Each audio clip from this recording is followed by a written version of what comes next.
ny mofinaina isan'andro atolotry ny mpitandrina rakotina valina maoly.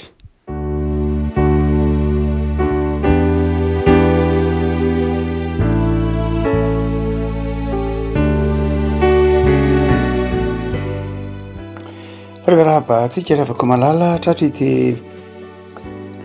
alarobia fa roa volana aprily ity ny mofinaina voalahatra ho antsika dia ny filazan-tsaramasinà araka ny Luka toko faha efatra amby roapolo,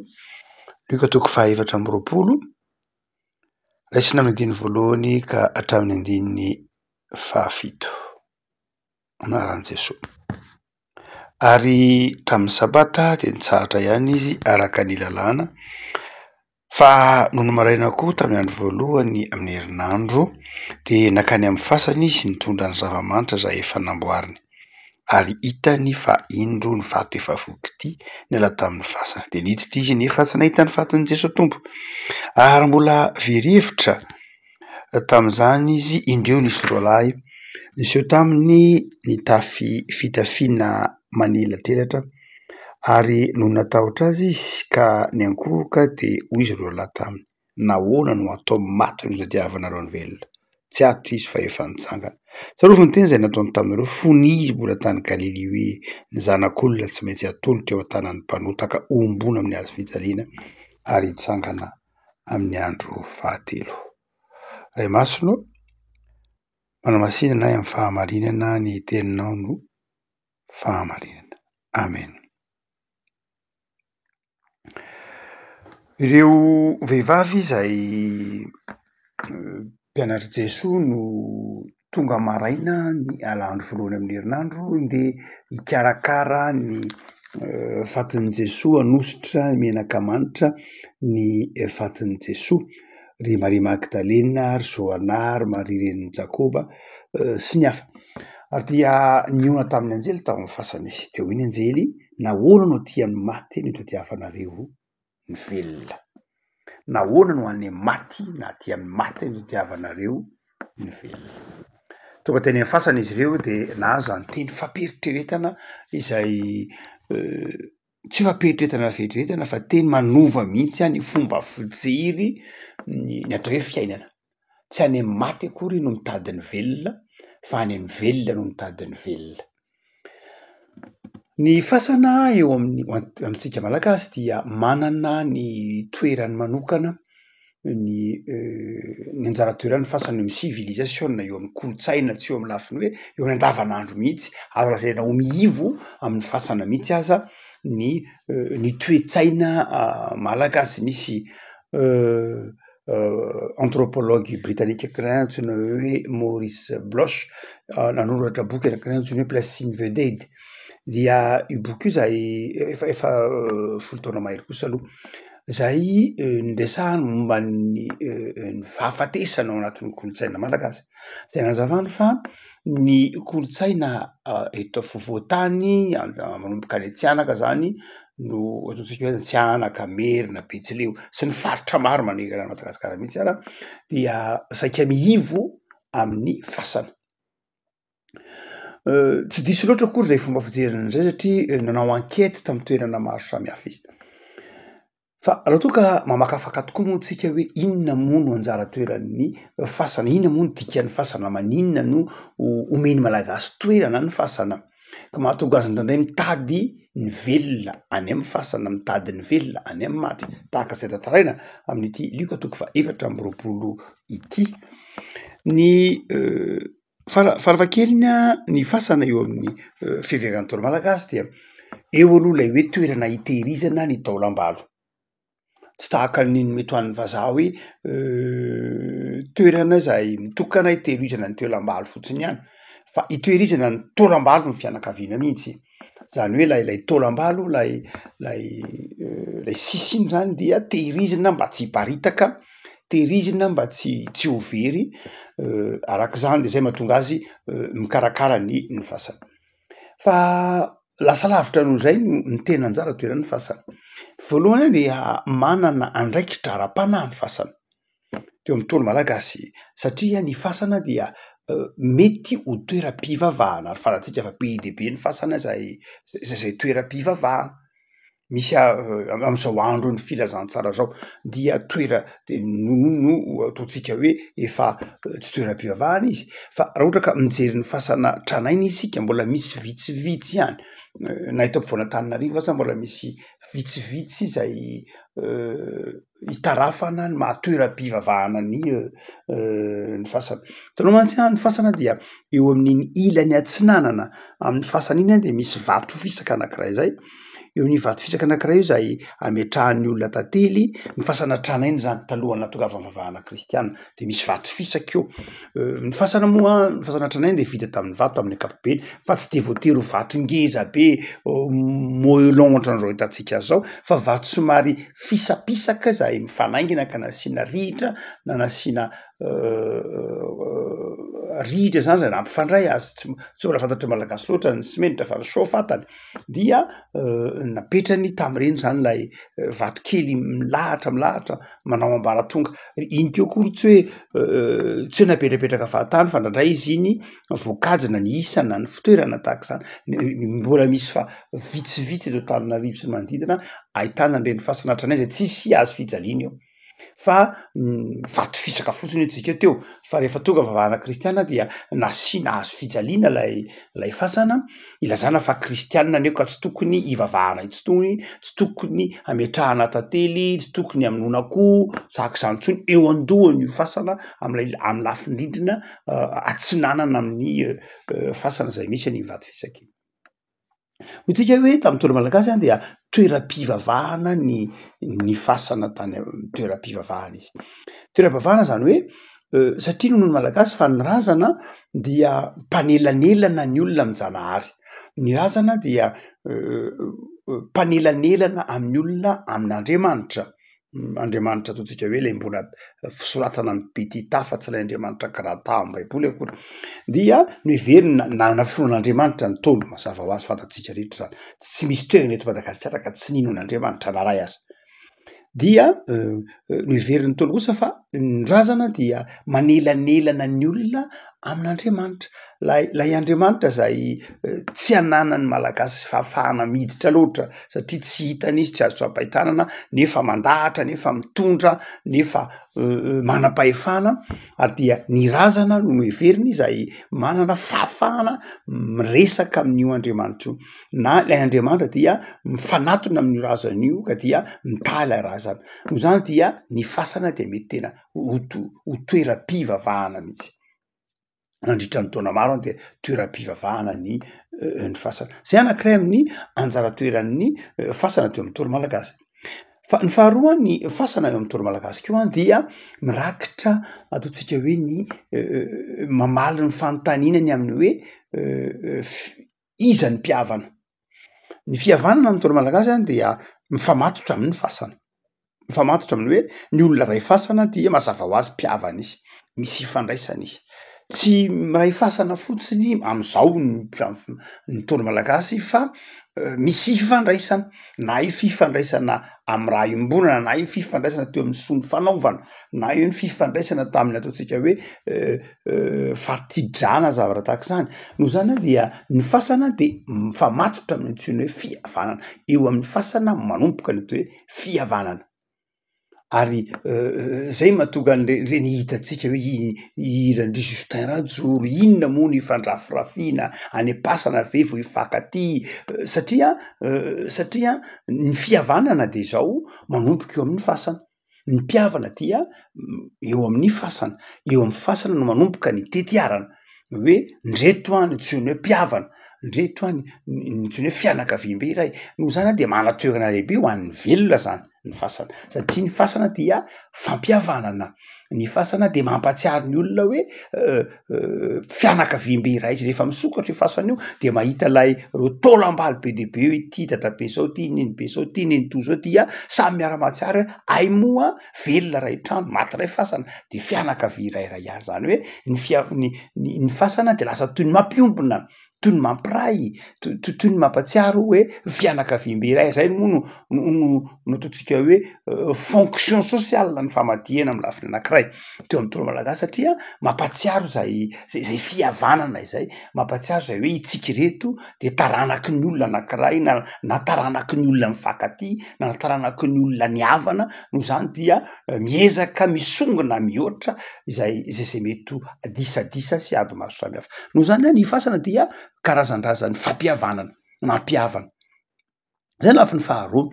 fa lafiny fahatelo amin'ny fasana ankoatran'resantsika hoe toeran'izay fitehirizana ntolam-balo dia ny fasana koa dia mitahiry ny tantara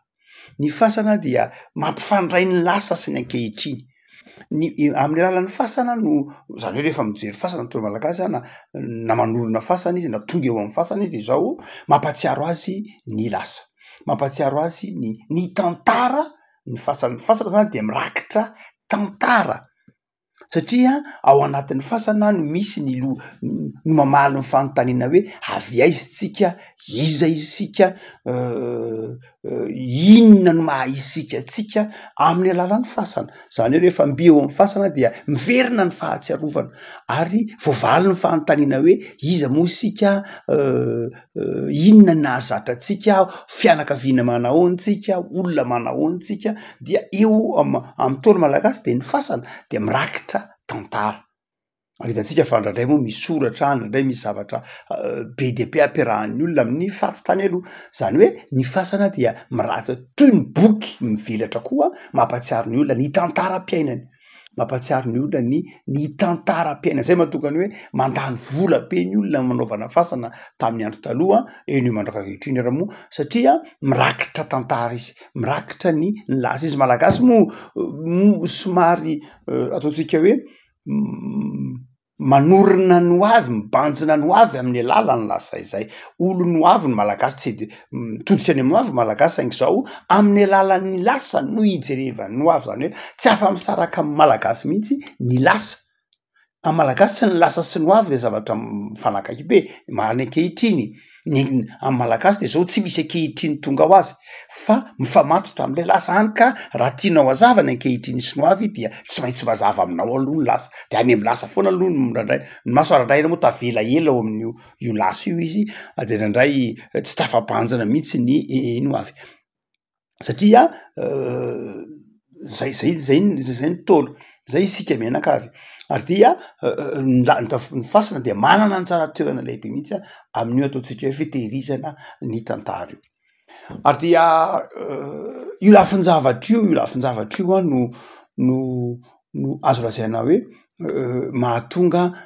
ny olona manao zava-dehibe ny fasana ny fandevenana ny lafin-javatra maro samihafa no reo antony telo na efatra eto nefa de zao to manitsy an'izay fomba fisainany zay ara ny filazantsara hoy ny filazantsara amitsy za manao hoe fanahoana kosa ianareo no aty amin'ny maty no mitady ny velona zany hoe raha ohatra ka tena mitady fihavanana ianareo raha ohatra ka mieritreritra tsika malagasy zany hoe ny fasana dia fitaovana zay nomeny reo razantsika na navelan'ireo razantsika ho fahapahatsehivana ny fihavanana ho fahapahatsehivana ny fifankatiavana de zao raha mitady fihavanana any amin'ny fasana zany tsika dia diso zava-dehibe zany anjara toeran'ny fasana mazava ho azy saingy zao ny tena aloharan'ny fihavanana de tokony ho tsy ny fasana fa Jesosy Kristy tompo Jesosy lay velona ny fasana zany amintsika kristianina de zao toerana hitehirizana ny tolam-balo ihany fa tsy mijanona am'ilay hoe lafiny hoe ny tena fampihavanana amintsika de tsy ny maty fa marina loatra fa zava-dehibe amintsika ny fahatsiarovana hoe taranaka fianakaviana anankiray isika de mila mihavantsika mila mifandefitra tsika fa raha mijanona am'izay fotsiny le fihavanana dia maty tsy mateza ary porofony zany dia be dehibe ny olona ray fasana fa tsy mifankaty ray fasana fa miady rova ray fasana fa tsy rehefa maty ny fianakaviana anankiray de tsy eo ny anankiray rehefa maty na de ao anatin'io fasana anankiray io ihany aza fa ny dikany eto zany ny dikany hoe aza any amin'ny maty ny mitady ny velona de zao ny tena fihavanana raha ohatra karaintsika hoe fihavanana ny mifasana amin'ny tolo malagasy de zao ny tena fihavanana de zao ao am' Jesosy ary mazava ny tenin'ny Paoly amin'ny Efesiana manao hoe fa Kristy no tena fihavanantsika zany hoe aza mijanona amin'ny hoe ny fasana dia fitaovana mampihavana fa Jesosy Kristy tompo zany ny tena fampihavanana raha tena mitady fihavanana marina isika de zao ao am' Jesosy raha avadika amin'ny fomba tsotra de zao ny olona manana an' Jesosy ny olona mino an' Jesosy de zao olon'ny fihavanana mihoatra lavitra noho ny tolo malagasy ny tolo malagasy any dia nahay ny havana ary zay natonga azy nitandrina reny fasana reny fa izao mihoatra lavitra tokony hitandremany malagasy tokony ambony lavitra noho ny fihavanana eo amin'ny malagasy ny fihavanana kristianina satria moa tsy de tena hita loatra zany amin'ny toerana maro fa rehefa tena mijery isika de zao zakan'ny malagasy tsara ny fihavanana na lay fihavanana kristianina io dia matoa ange na inona be de be enge ny zavatra azo lazaina hoe onam-piady teto Madagasikara raha ny lafin'ny fihavanana na amin'ny lafin'ny toera maro samihafa fotsiny ara na tavam-potoanan'ny fanjanahantany fotsiny ara de zao efa be de be zazana hoe politique de race-ny Galiny nanomboka ny taona 1970 sy 1980 mipakatra ty ambadiky ny fiandohan'ny 1920 mihitsy fa tsy nahavita nampiady ny malagasy tsy nisy teto Madagasikara mihitsy fifamonoana de manao sanatria adina tahaka zany ny antony de zao io fihavanana io fihavanana io ary io fihavanana zay novana tamin'ny toro malagasy io fa indrindra koa ny fivavahana kristianina ny fivavahana kristianina dia mitandro fihavanana mihitsy zany hoe rehefa mitaingenan'lay fivavahana kristianina lay taingenan'lay fihavanana kristianina lay fihavanana nentim-paharazana malagasy de vao mainka mafy orona no zany dia tokony mbola ho zava-dehibe ny fihavanana marina amin'ny lafin'ny sasany fa tsy de tena haintsika loatra ny mampiasa ny teny hoe fihavanana fa naray lasa firaisana tsikombakomba le izy amin'ny lafin'ny sasany fa zay motrangatsongaina ihany zany hoe tsy mateti-pitranga fa ny foto-kevitra ny resahantsika eto ny hoe zava-dehibe ny hoe fihavanana amin'ny malagasy satria manana an' Jesosy izy ny olona manana an' Jesosy afaka malava de izao ny fihavanana zay hoentin'i Jesosy de fihavanana velona raha mitady fihavanana ianao de zao any am' Jesosy raha mitady ataontsika hoe fampihavanana de fampihavanana eo am' Jesosy miteny hoe fampihavanana de zao teny velona ka ao am' Jesosy no hanovozatsika mazay faharoa raha ohatra ka raisitsika am'izay paralelisme zay lafiny ny fasana zay any de zao hotsika toy hoe ny fasana dia tamin'ny malagasy de toeram-pivavahana fa eto saotra masina de mampianatra amin'ny hoe aza any amin'ny maty no mitady ny velona zany hoe raha mitady Andriamanitra de zao tsy any amin'ny fasana raha mitady Andriamanitra de zao ao am' Jesosy raha mitady fitahina zany de zao tsy any amin'ny fasana raha mitady fitahina raha mitady fahasoavana de zao tsy any amin'ny fasana fa any amin'Andriamanitra any am' Jesosy zay mahatonga ny hoe hitatsika manao hoe matoka malagasy nge manaja be ny fasana de ilay ataontsika hoe lay izay andraikitra lay fasana izay hoe toeram-pivavahana io toerana zay ifandraisana amin'ilay tsy hery tsy hita maso dia ajain'ny olona lay izy fa mandrarayra mety ataontsika hoe asian'ny olona mihitsy le toerana de eto de zao ny fasana de fasana ihany zavatra tahaka ny zavatra rehetra io fa tsy any isika no mitady fitahina tsy any amin'ny fasana itsika no mitady fitahina tsy any akory fa ao am' Jesosy aza any amin'ny maty no mitady ny velona maty any de efa maty izy efa any amin'ny tompo izy tolam-balo sisany ao tolam-balo miandro ny fitsanganany tena amin'ny maty fa ny fasana de zao toerana zay atserovantsika fa olon-kandalo isika, atserovantsika fa tsy maintsy ohatran'ireo taolam-baly reo daholo miafa ny ianandalovany olombelona fa ny hafarana moa tsy itsika pino resy lahatra fa tsy mijanona ao akory isika fa tsika ao amin'ny tompo araka ny tenin'ny apokalipsy hoe sambatra zay maty de maty eo amin'ny tompo, zay maty eo amin'ny tompo fa ny asany manaraka azy. Zany hoe itsika ao amin'ny tompo de zao na velona na maty tsika de ao amin'ny tompo de ao amin'ny tompo ihany tsika na de maty ary fa tsy ao am-pasana tsy akory tsy any am-pasana akory tsika fa ao amin'ny tompo araka ny tenin'ny Jaona manao hoe mboatra fiteoanareo ka zay isy ihany misy anareo koa. No zany dia raha mitady fitahina, raha mitady tsy hoe fihavanana ihany fa raha mitady fitahina, mitady fahasoavana de zao tsy any amin'ny maty zany hoe tsy any amin'ny fasana fa aiza ao amin'ny Jesoa. Fa ny fahatelo zay ataontsika hoe andraikitry ny fasana koa raha ohatra ka andrazahantsika teo dia toerana zay hibanjinan'ny olona ny tantara, hibanjinan'ny olona maha izy azy de zao ao amin'ny Jesoa no manomboka ny fiainana. Hoy Paoly manao hoe raha misy olona ao amin'ny Kristy dia olom-baovao izy, lasa lay zavatra taloha, lasa ny taloha fa tonga olom-baovao. Zany hoe itsika zany raha tianana fiainana vaovao de zao tsy eny amin'ny fasana akory, tsy eny amin'ny fasana no anomboana azy amin'ny lalana famadihana mihezinezina na amina fandanimbola tahaka izany dia tsy eny no anovozantsika ny maha isika tsika fa aiza ao amin'ny Jesoa. Eto ary de manafatra mihitsy ny soratra masina manao hoe mitandrina isika mba tsy ho any amin'ny maty akory, any amin'ny zavatra zay hatsika mangatsika, any amin'ny zavatra zay tsy misy aina any no ametrahantsika ny fiainantsika. Ny fasana io dia tsy voatery ilay koa lay hoe toeran'ny maty de tsy voatery koa ilay fasana ihany fa na izao tontolo zao ary raha mitady fahavelomana isika, raha mitady aina isika, raha mitady fifaliana sy fiadanana isika de zao ao amin'ny Jesoa lay velona nandresy ny fahafatesana. Ary zay ny didikany ty andininy ty manao hoe tandremo ara ka mitady fiainana any amin'ny fahafatesana fa rehefa mitady fiainana de any amin'ny Jesoa velona no andehanana. Avako am'ty volana avrily ty moa de velona Jesoa, velona ny tompo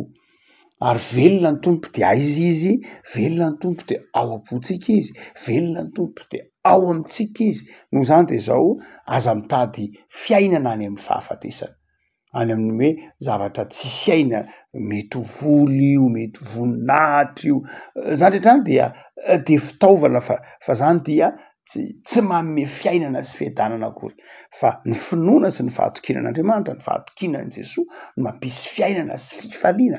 ato anatintsika. Afaka hoy ny tompo aminao manao hoe aza mitady fiainana any amin'ny fahafatesana fa manatona lay velona te Jesoa de anana fahavelomana ianao, anana fiadanana, fifaliana tsy misy tahaka azy, fifaliana tena izy, tsy fifaliana mandalo, tsy fifaliana misekana tahaka ny fifaliana zao tontolo zao fa fifaliana maharitra, fifaliana ao anatin'ny zavatsarotra aza, fifaliana ao anatin'ny mety hofiza antoetra ara dia faly satria manana an' Jesoa velona ao am-po. Ivavaka sika, tompo ampisoranao zay noho ny amin'ny fampahafantaranao anay fa ao aminao Jesoa no misy ny fiainana. Indray zay dia mitonatona any amin'izao tontolo zao tompo, mitady fahavelomana, mitady fiainana saingy sotra noho ny afatra ao no vakinay fa ao aminao no misy ny fahavelomana. De taio ny tontolo andronay Jesoa, no tontolo andro ahitanay fiadanana sy fifaliana, tontolo andro ahatsapanay fa velona ianao, velona mitondra fiainana ao anay. Ao aminao no anovozanay ny maha izay aminay. Ianao lay mandrava ny hevitry ny fisarahana, ianao lay fampihavanana, ianao lay famelan-keloka, ianao lay Andriamanitra miaino vavaka, ianao lay Andriamanitra ny fitahiana de manatona anao amin'ny fanetreteny zay de manjaka Jesoa atao am-ponay ary tehirizo mandrakariva aty am-ponay ny fiadanana sy ny fifaliana zay tsy ananan'izao tontolo zao fa ampanantenainao ho anay mia. Dia omeo anay ny fanambinana manjaka ao am-ponay amin'ny firenenay amin'ny tokantranonay ianao Jesoa velona. Saotra tompo, amen.